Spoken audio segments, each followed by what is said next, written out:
Hello everyone, welcome to our channel. My name is Eleonora, I'm a registered migration agent here in Perth and my agency is Green Wings Migration. Today I want to talk to you about a sponsorship visa for A2. You might have seen some of my previous videos in which I describe what DAMA visas are, DAMA sponsorships visas in particular. Today I wanted to talk about the normal sponsorship, so the most common kind of work visa that could be considered when you try to migrate to Australia.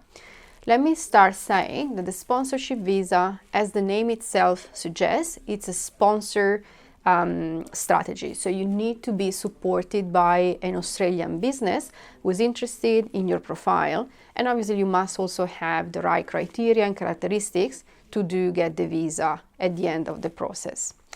So just to give you a broad explanation of the different steps involved in a sponsorship. The business must become an approved sponsor with the Department of Home Affairs. The second step is for the business to nominate you for the position they're seeking to fill. And the third step is you apply for your own visa.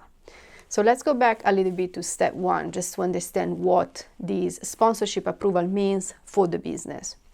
Essentially, when a business wants to rely on overseas skilled people, they need to be vetted by the department. So the department needs to be sure that this business is doing the right thing with the government, with the ATO, and with its people as well. So when they apply to become a standard business sponsorship, they will be asked to provide evidence of being lawfully established, that they obviously are trading, so they can provide financial information. Ideally, those financial information show that the business is doing well. So in the last financial year, the business closed with a profit. If there is a loss, it might not be the end of the world, but certainly raises some concern. So we need to address that with the business themselves. And then they also want to have information about the current structure, the current staffing level for the business. Let's say that since past years, some red flags, some red types have been removed for businesses. So it's very hard for a business to be denied the possibility to become a standard business sponsor unless they have a record of what we call adverse information. So maybe they have bad records in terms of paying their taxes, or they've been reported to the Fair Work for breaches of the employment laws. These kind of things, they will come up in a standard business sponsorship application, and if the department thinks something is wrong, they can deny this approval. Otherwise, if everything looks good on paper, then the standard business sponsorship is 99% of cases approved. The second step is the nomination. So here is where the business identifies the genuine need to sponsor a specific worker in a certain occupation. The occupation must be genuine, so the business must be able to truly demonstrate that they are trying to sponsor a person because their skill set aligns to their business operations. So just to give you a very simple example, if you have, for example, an architectural firm and they try to sponsor a bricklayer, you could say that building a wall and an architecture drawing go hand in hand, but the firm must be able to demonstrate that they directly manage building sites, and therefore they need to hire the bricklayer who will be sent on their building sites. If it is simply because this worker is a great worker and the business manager of the firm believes this person deserves a visa, that's probably not going to fly. So there is to be connection between what the business does and what the business is looking for. The second thing that the department checks in nominations is indeed that the business also has the financial capacity to pay for that worker. So we said before that in the sponsorship, in general, as long as there is a profit, then the business is in the clear to be approved as a sponsor. When it comes to the nomination, the profit must be enough to cover the additional employee wages and salary. So if businesses are cutting it very short, they have a very small profit, or they recorded a loss, it's normally when we involve their accountant. Obviously, their accountants are the experts on the matter. They have inside information that we're not aware of or we might not understand. As agents, we don't have full understanding of accountancy principle. So this is when we actually involve another professional to give us a hand in confirming that this business is financially viable and can afford the new expense for the new employee. Third thing that the department wants to make sure about is that the business has offered the possibility to local employees to take that position first. And they do this through something that we call labor market testing. Now, to the businesses, sometimes this appears as being a waste of time because obviously they have already identified their ideal worker. They already know that they want to sponsor that person. But as we know, Australia is all about giving a fair go to everything. So the Department of Home Affairs really wants to make sure that businesses check and scan the local market before the position is indeed offered to an overseas worker. And sometimes this also leads to more than one employee being employed, one being the foreign worker and the other one being a local worker that was not known to the business, to their HR people. So we do often see that more than one hire happens when we run labor market testings for our sponsorship cases. The labor market testing, it's a very specific, very peculiar methodology that must be followed. And not following this methodology will directly lead to the nomination being rejected by the department without giving any possibility whatsoever to edit the information that have been provided.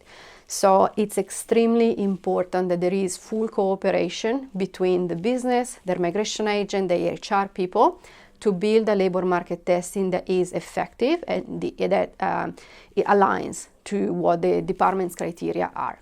So these criteria are that they need to publish on 2 websites. They need to publish for 28 days. So let's say that a business decides to publish on sick.com, for example, and they publish it on the 1st of June. Until the 28th of June, the ad must be live. It cannot be taken down any sooner. And if you don't need to use subsequent ads, so you don't have to do one lot of 28 days on one website and one lot of 28 days after the first lot on another website. They can be concurrent, but you must make sure that they are live for 28 days each. And then there are also some information that must be included in the text of the ad. So the name of the business must be visible, or at least the name of the recruitment agency if they're using a recruitment agency. The salary on offer. Now on this point, some businesses don't really agree because they feel like they're giving away their secrets and this creates issues with their competitors. So in these cases, what we recommend is to advertise a salary bracket from the very minimum to the very maximum that you would be able to consider based on your budget. And then obviously you will find a mediation and the final figure does not have to be public. It's between you and the employee. The position must also be advertised as full-time. So if you are thinking to offer a casual position or a part-time position, that will not fly with a sponsorship. It has to be full-time. And the ad must contain a little bit of a description for the role that you're going to cover. So my suggestion is always to use a third party that runs your labor market testing, because that way you are sure that you will do the right thing if you are a business. I do understand that third parties do charge a fee. So if you want to save that fee, please make sure that you discuss with your agent the little fine details, because this is what can be detrimental for the nomination itself.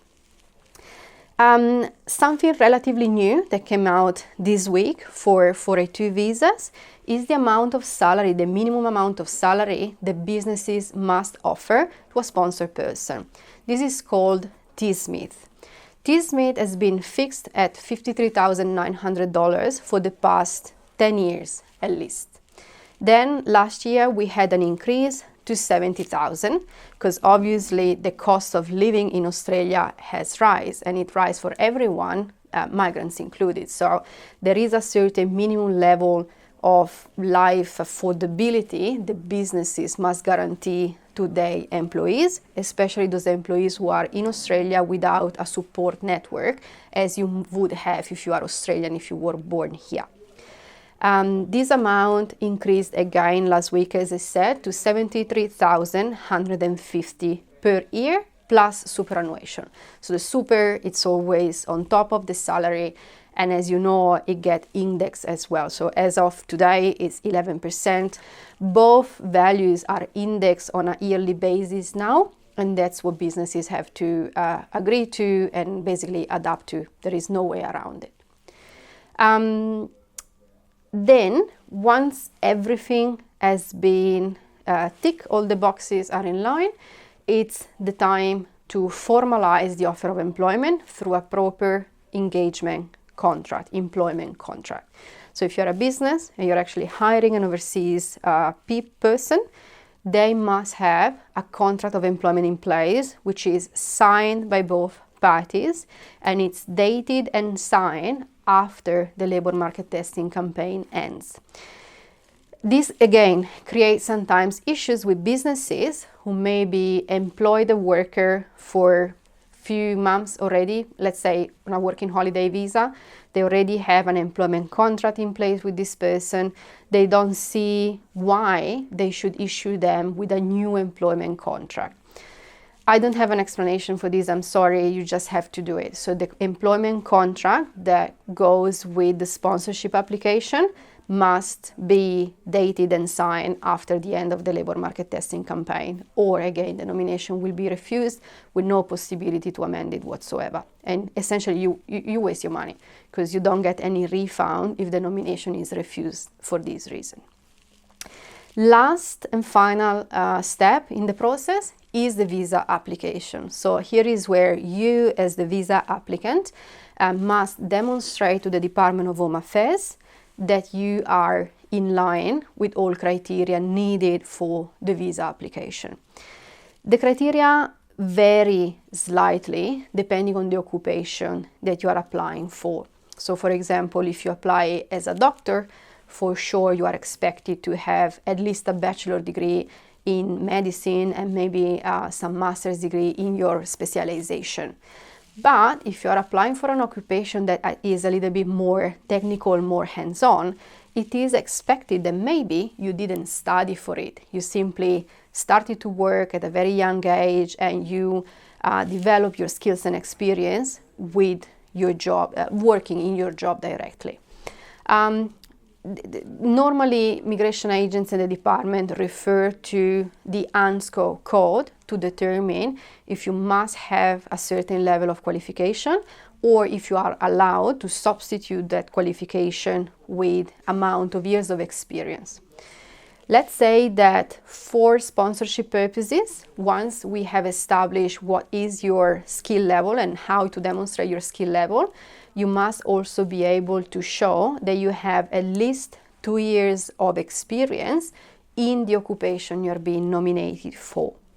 And here is where sometimes in the migration agent community there is disagreement.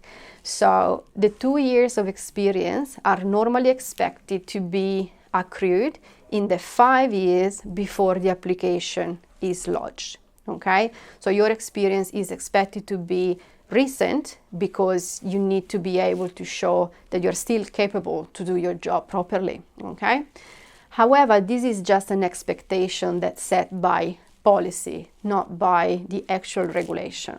The actual regulations, the actual law only talks about 2 years of experience. Here is where, the personal judgment and expertise of the agent you're using comes into place, because there are instances where we have been successful in using older experience for a candidate, claiming that the fact that the experience was not recent was not determined by their own control. So for example, you came to Australia, you didn't have the opportunity to go back to your old job for whatever reason, English knowledge, connection, just being in the wrong place at the wrong time, whatever is the reason. But that doesn't mean that you're not capable to do that job. So as long as we were able to demonstrate a strong past experience for the person, the visa was eventually granted anyway. If you find yourself in one of these circumstances where your experience is not totally clear, or you're not extremely sure about how to demonstrate it, how to go about it, definitely contact a registered migration agent or a migration lawyer. So they would be the best people to give you advice, because these little shades about the policy and the regulation is not written on the Departments of Home Affairs. So you will not find an answer to this kind of question on the public page website. And then what else? Once you have demonstrated your qualifications and your level of experience, and that your experience is recent or not, obviously you also need to demonstrate your English competency. It is expected that everyone getting a work visa in Australia speaks English at a proper level. Now, in the context of 482 visas, there are three options about it. If you have a passport from an English-speaking country like UK, Canada, USA, you get automatic waiver. So you don't need to demonstrate anything but giving a copy of your passport. If you come from a country where English is used as a medium of education, but not necessarily the first language, I'm thinking about some African countries, for example, then you can present a letter from your education institution that confirms you received this tuition in English. But make sure that you must have been studying at secondary or tertiary level in English. If you only did your primary education in English, that will not count as an exemption. And then the third and most common way to demonstrate your English competency is by sitting an English test. So you can choose between IELTS, PTE, TOEFL, IBT. The most common is certainly IELTS. It's the one that's been going around for the most amount of time. The level of English you must reach depends on the occupation you are applying for. So if you're seeking a visa in an occupation that belongs to the short-term skill list, then the level of English you must demonstrate is slightly lower. If we are talking about IELTS, we seek an average of 5 and no less than 4.5 in each component of the test. If you are applying for an occupation that's on the long-term skill list instead, you are expected to have 5 in each component of the test. And don't forget the IELTS or the PTE test, it's valid for 3 years, not 2 as it may be written on the certificate. The department considers those test certificates valid for 3 years from the day that you set the test. Now you also have your English. Final step is to demonstrate that you are a person of good character and a person of good health. So police certificates will be requested from each and every country where you lived for at least 12 months, since turning 16 years of age, and in the last 10 years before applying for the visa application. Bear in mind that the 12 months period does not need to be continuous. It could have been 4 months here, 6 months there, another 2 months now. Then you do require to provide your police certificate from that country. And then, finally, after proving to be a person of good character, you may, not necessarily you have to, demonstrate to be a person of good health as well. So health, in terms of Australian visas, it's a very important criterion that the department decides upon. However, depending on what kind of visa you're applying for, if it is a temporary visa or a permanent visa, they may have a little bit of a waiver for your circumstances. So they do consider where you come from, where you have spent time, if you have been to countries that are notoriously known for being subject to certain health conditions that you might have been exposed to those conditions, they will ask you to do your medicals. If not, the system will not generate the request, so your visa will just be processed and decided upon your skills, English, experiences and character. This comes from a health matrix. It's decided by the system. It's an algorithm that sees your nationality and your past presence around the world, and they will decide whether they request medicals from you or not. Most importantly though, remember that your medicals can only be done through certain clinics that have this agreement with the Department of Home Affairs. So your agent, or if you self-lodge your visa, you will see on the acknowledgement letter that there are indications where to go for your medicals. Once you have them done, the results will be sent directly to the Department of Immigration through IMEI account. They will not be shared with you nor your agent unless something is flagged, in which case they might ask you to do additional testing just to make sure that everything is all right. Now, in the visa, of course, you can include your family as well. If you have partners, if you have children, they can migrate with you. So for partners, you can be in either a de facto relationship, a married relationship, same-sex relationship does not create any issue whatsoever. And the timeline for visa for 482 is to be together for at least 6 months. Now, bear in mind, there is really no fixed amount of time for the relationship. The 6 months is generally what's considered to be okay, to make sure that you are really in a relationship and not just two people who are very friendly to each other and want to migrate together. When it comes to children, however, the department is much more thorough, okay? So the rights of children are taken with extreme caution. So if it is a child that is from a previous relationship, for example, the department wants to make sure that the non-migrating parent gives their consent to the child removal from the original country. Sometimes you might have to go over and above what you were expecting to do and seek approval through courts to have your child migrating with you. So on this point, I certainly recommend that you discuss your circumstances. And if it is a little bit of a messy situation, maybe seek the opinion of a family lawyer as well. That's highly recommended for sure. Once your sponsored visa 482 is approved, there will be a series of conditions that you must abide to. One of them is having a compulsory private health insurance. This is an obligation, and if you don't keep an active insurance, you're under the risk of seeing your visa cancelled because of going against your visa conditions. Some nationalities are quite lucky. For example, UK people, they have a bilateral agreement with Australia, so they will be covered fully by Medicare. The same happens to Italians, for example, but only on a limited amount of time, only 6 months. If you stay in Australia with a 482 visa, you must have private health insurance cover. There are many providers out there. Personally, during the course of my experience and profession, I found that Bupa is a very good provider. The level of cover they offer compared to the amount of money paid for the premiums is quite good, the ratio. And also, they are really approachable.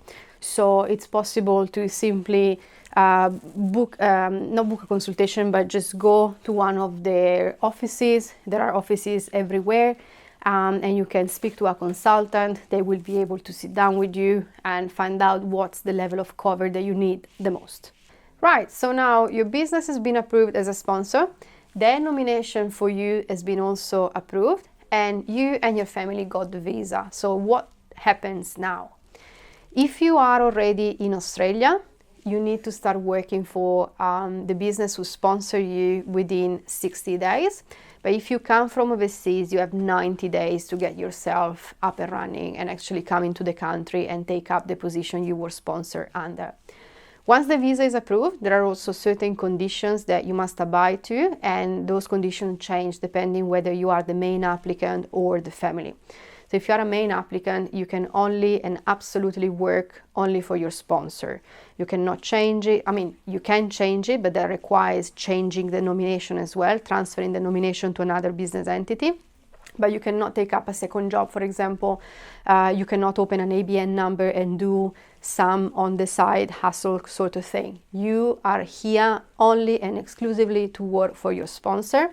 If you don't do it and you're found out, then the visa can be cancelled. So it's important to know this information, remember it always. If you are the partner, it's easier, okay? So you don't have any limitation really. You can work how many hours you want for as many businesses as you want. You can even open your own ABN number, for example. And if you are the partner, you, in certain states, not everywhere, but you are subject to some discounts if you decide to take on additional studies. So you will not be considered a completely international student. You will not pay as low as a local, for sure. You pay something in between that we called commercial rate. In terms of study, if you are the main visa holder, you can also study, but obviously you need to consider your full-time commitment with the business before deciding to enroll in any further course. If you have children, those children must go to school if they are in the school age. Again, this varies state to state, but many states have some very positive conditions for children of sponsored visas. So for example, if you are in Western Australia, your family, regardless of how many children you have, only pays 1 yearly contribution, which I think is $5,000 for this year. So, you know, the education of your children is not as expensive when you come here on a sponsored visa as opposed to a student visa, for example. And then obviously, the most important question, okay, you do have your sponsored visa, but does it lead you to permanent residency? Well, the answer right now is yes. So since November 2023, last year, legislation has been changed, and now everyone who is on a sponsored 482 visa can transition to permanent residency on the anniversary of their 24th month of employment with the business. On this point, though, bear in mind that it must be 24 months of paid employment. So if you have taken any unpaid leave, you would need to renew your 482 first, until when you can demonstrate having 104 pay slips of paid employment. So you can take holidays while you are under sponsorship, but they must be only your paid leave. If you take unpaid leave, then you will need to extend your 482 before being able to apply for your permanent residency with 186 TRT visa. So let's make a practical example of this just to make you understand better and to understand whether you need to extend or not. Let's say that you were sponsored as a dental technician for 2 years, for example, and when you got sponsored, you didn't know about the possibility to transition to PR. So rightfully, you live your life, and instead of taking 4 weeks of paid holiday the first year and 4 weeks the second, you extended a little bit. So you wanted to have 2 extra weeks to spend time back to your home country during summer vacation or whatever, right? So legislation has changed. Now you have the possibility to transition to PR, but obviously you would be 2 weeks short of paid worked or leave weeks when you apply for your transition. This scenario will lead your visa to be refused, so you must not apply unless you have the certainty to have been paid for the whole 24 months period. If you haven't been paid, what you and your business need to do is to apply for an extension of your 482 visa. Now, this effectively is a new visa application with the same old charges that you applied the first time, plus any increase that has been since there. And most importantly, the extension can only be done yearly. So even if you're only missing out on 2 weeks, you have to pay for a new 1-year visa, okay? And then obviously, as soon as you have catch up with the amount of time that you weren't paid, you can then reapply, aka repay, for your permanent residency. So people who didn't know about it, of course, some of them are really being stung by application fees because they find themselves paying for a visa that they weren't expecting and then soon after paying for their permanent residency. Everyone does it because at the end of the day, the end goal is PR. So if you have the possibility, you just go for it. But if you are in that situation where your sponsorship has just started or you didn't take any unpaid leave yet, please bear in mind, don't take any unpaid leave because that could be a very costly exercise. All right, so now that we have had our overview of the 482 visa program, Let's talk about something that I think is happening, and we can see it really on the numbers and the news that have been spread. I perceive there is a tendency from the department to favor sponsorship visa arrangements compared to skilled visas. So if you read our recent article about the proposals that have been made in the budget for the new financial year, you would have seen that the numbers for skilled visas have been dramatically reduced, while the number for sponsor visas arrangements have increased. This is kind of understandable, I believe, because if you do get your permanent residency through the skilled visa program, then at the end of the day, you're kind of free to do whatever you want in Australia, right? While when you are linked to a business thanks to a sponsorship, you have to stay in that profession for a longer period of time, which means the alleged need for the economy is taken care for a longer period of time.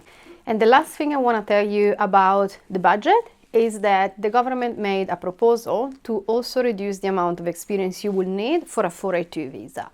So in theory, starting November 2024, the amount of experience reduces from 24 months to 1 year only.